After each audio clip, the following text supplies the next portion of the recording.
wrongfully detained, and realize in the worst prison to be found virtually in the world. So I'm glad you raised it. It is not about just this one person. It's about the freedom of everyone, everywhere, and we have to carry that fight ferociously.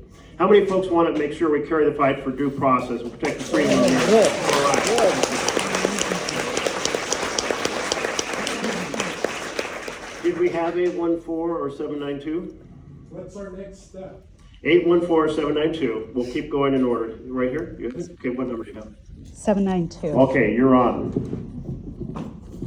Hi, I am a 60-year-old first-time college student as a result of what's going on in a lot of areas, but specifically Hold it real close to your mouth. the Pell Grants and Social Security.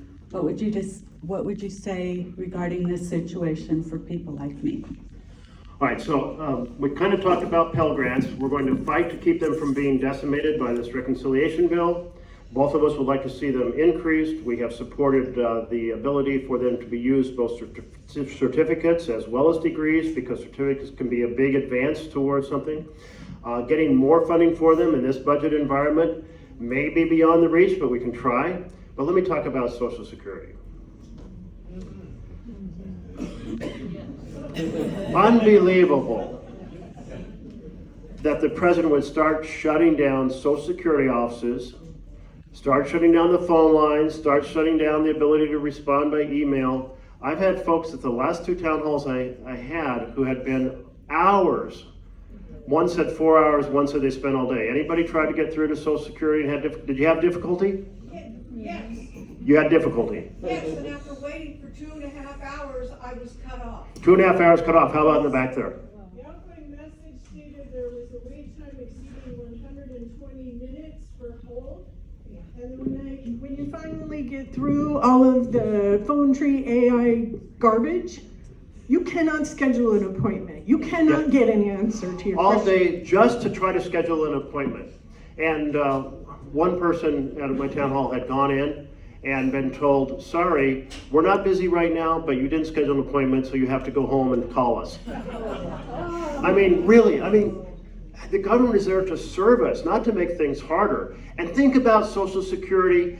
It is an intergenerational bond, a commitment. It has to be funded. You know, a lot of the folks on Social Security, 50% depend on it for 90 to 100% of their income. And maybe they're only getting like $1,200, $1,300 a month. I mean, you can barely pay rent. You lose one check and you may be in foreclosure for your house or kicked out of your apartment or unable to buy your food or your medicine. It is a big deal. It has to work well. We want it improved, not decimated, and we're going to push back in every way we can. I know the trust fund still has a significant surplus, but in about a decade, that will not be there. That's why right now, we should be on the floor of the Senate and the House debating a bill that makes a trust fund solvent for the next 70 years. I held a series of workshops around the state and put forward the various ideas to increase the solvency, and basically every table came up with the same choice, which was increase the amount of income that is subject to Social Security premiums so we can boost the solvency. I'm giving my side of the party a hard time. I want to give my Republicans, let's get together on the floor and debate such a bill and vote on it. And if we vote it down, then the citizens can weigh in and tell us we're bums and throw us out of office. So I represent from the top of Lincoln County to the bottom of Curry County, all 6 counties in that area. My district has more Social Security recipients than 87% of the districts in this country. And so this is really important. In fact, we're going to be doing a town hall with Peter DeFazio, Max Richmond, who works with Social Security protection. Next week, we'll look and see if we can get it Facebook Live or streamed so that people can watch. The bottom line is that Social Security is an earned benefit. It is not a Ponzi scheme.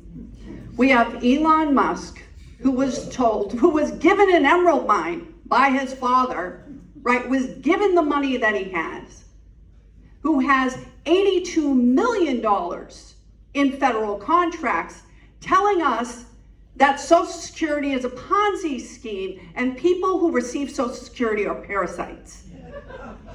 That is offensive. Social Security was put into place after the Depression so that people had a way to live in dignity and pay in for their entire lives. This administration has sent out something, an email to the people that work at the Social Security agency to say that they should not respond in writing to congressional requests or advocates for Social Security. So I've talked to my Republican colleagues and said, as a member of Congress, my most important job is constituent outreach. So we need to help make sure that people can get Social Security. They fired a whole bunch of people who normally answer the phone. They have declared immigrants who have paid into the program dead, which means they can't get credit, they can't pay into Social Security. Understand that when you have people who are unelected, right, who have your Social Security number under the auspices of making government more efficient, we should all be screaming about that. So what we're doing is highlighting this fact that they are undermining Social Security to take away the money that you earned, that you put in, so we can give tax breaks and, you know, contracts with no oversight to people like Elon Musk. That is not fair, that is not right, that is not partisan. So what we need from you is to contact our office, to tell your friends to contact their congressional offices. We need to have those stories, and we will continue to fight to make sure that you get the benefits you've earned. The first bill I put in when I was in Congress in January of 2023, and again, this session is a bill with Bernie Sanders, Representative Jan Sikowski, and Senator Warren to increase Social Security benefits by $250 a month, to increase the solvency of Social Security for 75 years, by lifting the cap because someone that makes $167,000 pays the same amount in Social Security as Elon Musk does, as a billionaire does. That is wrong. We should lift that cap, make sure Social Security is solvent, and let everyone know this is not an entitlement.